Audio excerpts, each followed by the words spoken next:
para i-take down. Kumbaga parang pinadali mo yung buhay nyo. Oo. Somewhat. Pero tignan natin dito Mhm. kung paano yung clearing ng waves lang nila. Kasi naniniwala pa rin ako yung matchup na to na nasa kapangyarihan na itong dalawa mag-wave clear eh. Kung sino yung pinakaunang kayang umikot-ikot.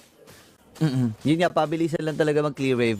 And gets ko yung sinasabi mo eh. Kasi yung Terizla, yung tatlong hampas ng kaligayahan niya, nakalimutan ko yung pangalan ng skill na yun. Basta yun na lang, yung tatlong hampas ng martilyo niya, nakakabasag kagad ng ano yun eh, ng Piraga armor yun eh. And yun yung kailangan iwasan dito ni Nat Ayanami na mapuruhan siya palagi. Ay, tinan mo, ginagamit niya dun sa may bandang ibaba, parang sinusunog-sunog niya. Kasi nakita ko medyo umaatras itong si Minon eh. Oo. At mauuna ata talaga mag-clear lagi dito yung X-Borg. At nakikita mo sila Kyowe, nabibigyan na rin dito. And si Gale, palapit sa kanila si Meray and Keishi going in. Taking the first blood, ang ating mga kababaihan ang makakapatak dito makakuha dito ng unang kill para sa lakon to. At hindi pa tapos si Keishi, gusto niya pa. Okay, idadalawa ata nila si Minon na magiging puntirya. Not Ayanami makakuha nun. Oh my gosh, maaga pa sa early to ha. Dalawang kill kagad sa 1 minuto. Ang gusto lang ni Minon doon, makuha lang yung XP na minion. Yung XP card. Kaso namatay na nga siya, hindi niya pa nakakuha. Di ba? Ay, sayang yung pagkakataon na yun, no? And ngayon na magkakaroon na ng unang turtle ng ating game, ang laki ng kalamangan na pitas doon. Imagine mo 1 minuto pa lang, 1,000 na kagad ang kalamangan ng Smart Omega Empress. Kakasimula pa lang halos, kakasigaw pa lang ng ni ate girl nung announcer pagkakasimula nung game na to. Nagkapatayan na kagad eh. Nandiyan si Mino na kahit pa paano naman nakakahabol siya in terms of the level. Pero Not Ayanami siya nauna sa level 4 kaya naman mababawasan niya na yung turtle at hindi na din pipilit dito sila Kyowe. Sila Keishi on the other hand, having the time of her life. Dito, kumbaga parang, jungle ako muna! Ay, naku po. Napuruan kagad ng 3 members from Smart Omega Empress. Pero lababata dito ang Smart Omega. Atras muna si Gale. Actually, di pa nga siya level 4. Kaka-level 4 lang niya. At si Amore ay may hawak na Minoan's Fury. Ready sila. Tingnan mo naman, sinozone na itong si Rian. Si Shinoan nakakalibre lang ng kuha ng energy shield. Sabi dito, Shinoa, sa Savage ka ulit ha. Shinoa, basta farm ka lang dyan. Sa Savage ka ulit dito. Tiwala kami sa'yo. Teammate ka namin eh.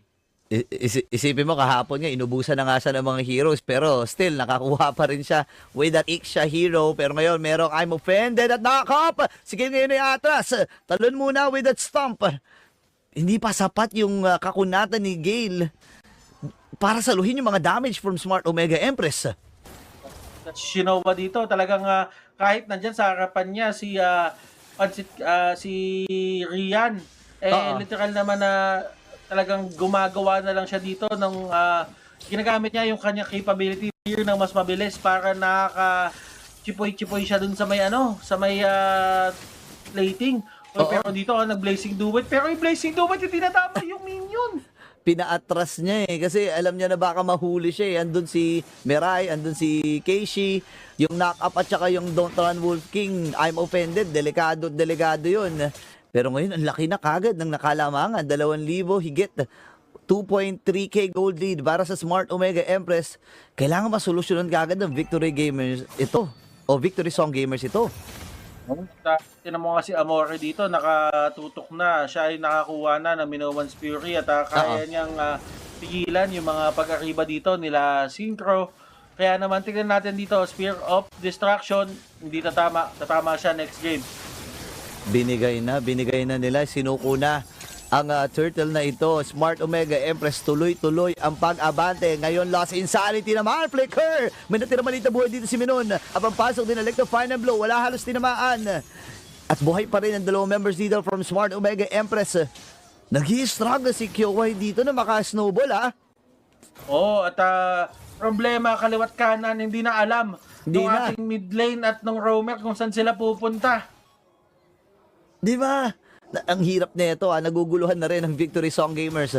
Kung ano ang pupukusin nila, yung gold lane ba na nilulugi dahil inaaraw-araw ng Smart Omega Empress o itong si QY, aalalayan ba nila para makakuha ng magandang early game farming? At ngayon ito yung downside ng isang Odette eh. Kumbaga, yung Odette, focus talaga siya sa farming eh. Kasi gusto niya malakas yung damage ng ultimate niya eh. Si Valentina kasi overall, kahit sabihin mo walang item yan, basta mabato niya yung Minoban's Fury, okay na siya. Naku, ayun Yun na talaga yung naman. pinakamagagawa niya, si Gale. Uy, di naman ay!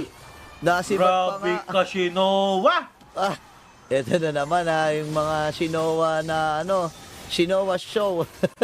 Kung merong basta ang daming mga show dito, ang daming pagpapakitang gilas eh. Para sa Smart Omega Empress, Victory Song Gamers, nakita natin kahapon kung gaano kalakas ang komposisyon ng kupunan na ito. Pero sabi dito ni Not Ayanami, not today, wag kang hahabol-habol dito, basag na rin yung Torres sa may bandang ibaba. At unti-unting sumisikip ang kamapahan ng Victory Song Gamers. Nakikita mo ang Smart Omega Empress dito at talagang nako-command nila kung ano man yung gusto nila mangyari sa game na to. They are commanding the tempo right now, Burrito. And naniniwala ako after nung Savage kagabi, ang dami na sa Pilipinas ng fans club ni Shinowa. Ang tawag po doon ay mga Shinowans. At mga Shinowans, magbunyi po tayo dahil si Shinowa po dito ay napakaganda ng kanyang performance. Sila Casey throw 0-1 pero kasi dire-diretso yung farm talaga. Mga Shinowans ay nagbubunyi. Dahil nakuha na naman na Smart Omega Empress yung ating turtle. Si Casey dito after ng game na to may fans club to. Maisipan natin ang pangalan ng fans club to. Tama. Yung Shinowans parang mga Bilmanians sa Noranians eh.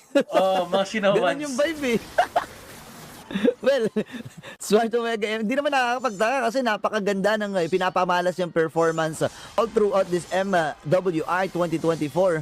Tingnan mo naman ang ginagawa ng Smart Omega Empress. Binibigyan nila ng space, binibigyan nila ng pagkakataon si Shinowa na makakuha ng magandang laro para sa kanya. Nakatumba na nga yung dalawang Torres sa itaas eh. Definitely, the mid lane is their priority ngayon at si Shinowa nandito na kaya kailangan i-defend to ng mga members. Pero grabe yung zone ni Ayanami. Kakaiba talaga. Minowan's Fury na to. Ladies and gentlemen, nakikita natin din si Ayanami ay tumba na pero si Kyoei, no way home. Kyoei, saan ka pupunta? Sabuda. Where are you going? Where are you going? Hindi lumusok. Nakakuha na naman ang kill. At ikalawang beses nang mamamatay ni Kyoei. At nakita natin sa instant replay kung paano din nag-zone itong si Not Ayanami. Kinumit niya kagad eh. Hindi na niya minaximize yung Firaga armor niya para lang masecure yung turret dun sa may bandang gitna. Yun naman ang pinaka-importante doon at mamamatay din si Kyoei dito sa naging action against Amore at Shinowa. Ito na naman si Shinowa. 2-0 and 3 to men ha. 2-0 and 3. Wala pang death. At kailangan nilang hawakan ito dahil kapag hindi nila napigilan si Kyoei ay yung Moskov na to baka ito yung maging sakit sa ulo nila. Moskov. 3 items. Kagad? 3 items. 7.3k. 3 items. Kumbaga, lahat ng gamit niya, yan lahat ng pangarap ng Cloud makuha. Kumbaga, yan yun. Ayan yun, Lord. Tingnan mo, game na sila. 1-2-3, 1-2-3, 1-2-3. Bilis. Napakabilis men. Parang less than 10 seconds nang nila tinunaw yung level 1 Lord na yon. Kumbaga, alam mo yung TikTok, yung pinapabili ka ng nanay mo? Ang sinabi ni Shinowa doon, Demon Hunter, ano yun? Demon Hunter Corrosive Sight. Golden Stop, 7 minutes. Demon Hunter Sword Corrosion Sight. Ano yun? Demon Hunter Sword Corrosion Sight. Golden Stop, 7 minutes. 7 minutes. Demon Hunter Sword. Yun na yun. Ginawa niya yun. Habang naglalakad siya. Demon Hunter Sword Corrosion Sight, Golden Stop, 7 minutes. 7 minutes. Demon Hunter Sword Corrosion Sight, Golden Stop, 7 minutes. Yan na yun. Tapos makakuha pa na isa pang item. Mag-halberd ata. Halberd ba to? Hindi ko sure kung ano next. Hindi, baka ano na. Wind of Nature na ata next nito. Baka wind. Tama. Wind of Nature na next. Okay, so kailangan kumapit dito ng VSG. Sumabog na rin yung aura dun sa gitnang tore. Kasama pa nila yung level 1 na Lord. Nagsasama-sama na rin ng Victory Song Gamers dito Yan na, nakikita natin ngayon yung mga Filipinos na nandoon, si Danica nandyan din siya. And Oy. talagang sumuporta siya. Pero eto na nga, mga kaibigan, minubos mo yung napakaganda! Oh my goodness! Ito! Wow! Apat ang bagsak. Smart Omega Empress para nagmamadali nga lang talaga. Meron pa sila mga minions dito. Ang haba pa ng death timer and game number 1. Malinis sa tinabaho ng Smart